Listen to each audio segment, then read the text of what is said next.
Crazy Bride 101. You've booked the venue, now what? You said yes and picked a date. Maybe you toured venues, signed a contract, and celebrated just a little bit. Then it gets quiet. Because after the first big decisions, most couples realize no one really tells you what happens next. This episode is about those next steps. The decisions that feel surprising, but will calm your planning process. We're not just talking inspiration.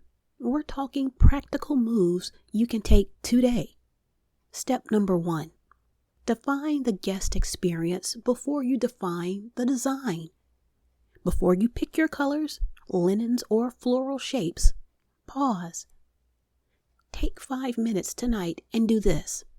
Write 3 words you want guests to say on the drive home.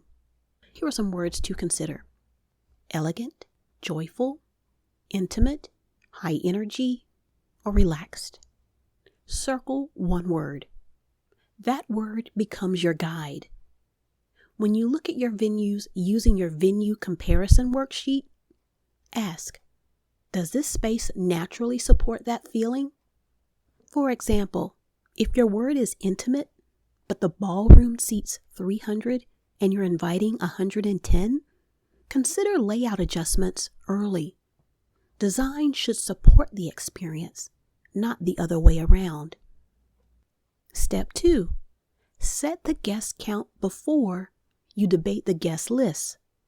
Guest lists cause more tension than centerpieces ever will. First, you and your fiancé decide your maximum number together. Make this a private decision before asking anyone else for their input. Then, communicate the number to family before sharing the names. For example, we are planning 120 guests total and want to be thoughtful about how we divide that number. This keeps the focus on the size of your celebration instead of debating individual invitations. Next, create tiers. Tier number 1, immediate family and non-negotiables. Tier number 2, deeply meaningful but flexible. This gives clarity and keeps emotions from taking over. Step 3, reverse engineer your timeline instead of accepting one. Most venues will suggest a ceremony time. That doesn't mean it's the right one for you. Start with the moment that matters most. Say you want sunset portraits at 7:30 p.m. You want dinner relaxed and unhurried. If dinner service takes about 60 minutes, your evening could look like this. 4:30 is your ceremony. 5 o'clock is your cocktail hour. 6 o'clock, guests are seated and dinner begins. By 7 o'clock, dinner is over and you can step away and take your portraits. 7:30 is golden hour. You can see how intentional that feels. Moving the ceremony by just 1 hour can completely change the flow. Here's a real-life example. Many of my clients choose to do a first look.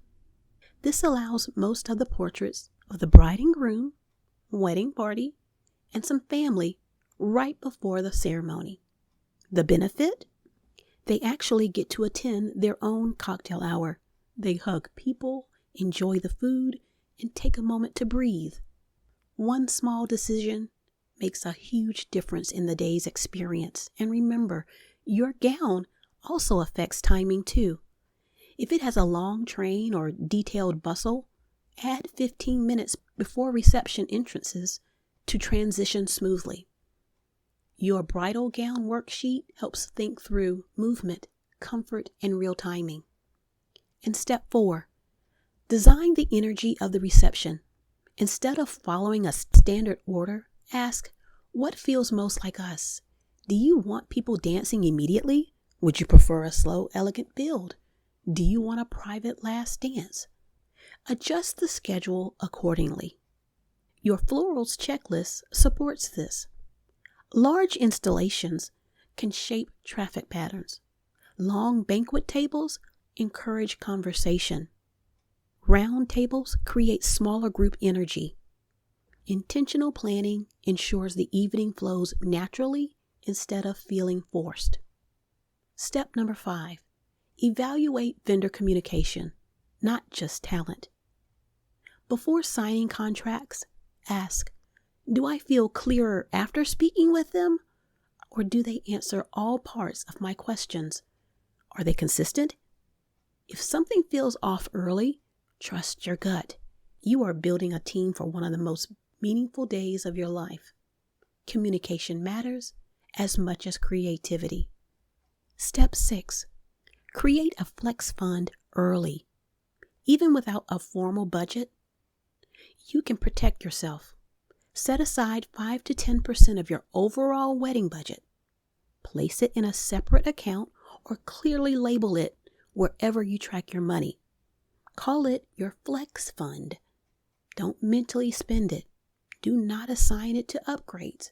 It exists for guest count changes, last-minute rentals, transportation tweaks, and unexpected fees. Even a modest fund protects your peace of mind. Your wedding planner starting bundle gives structure.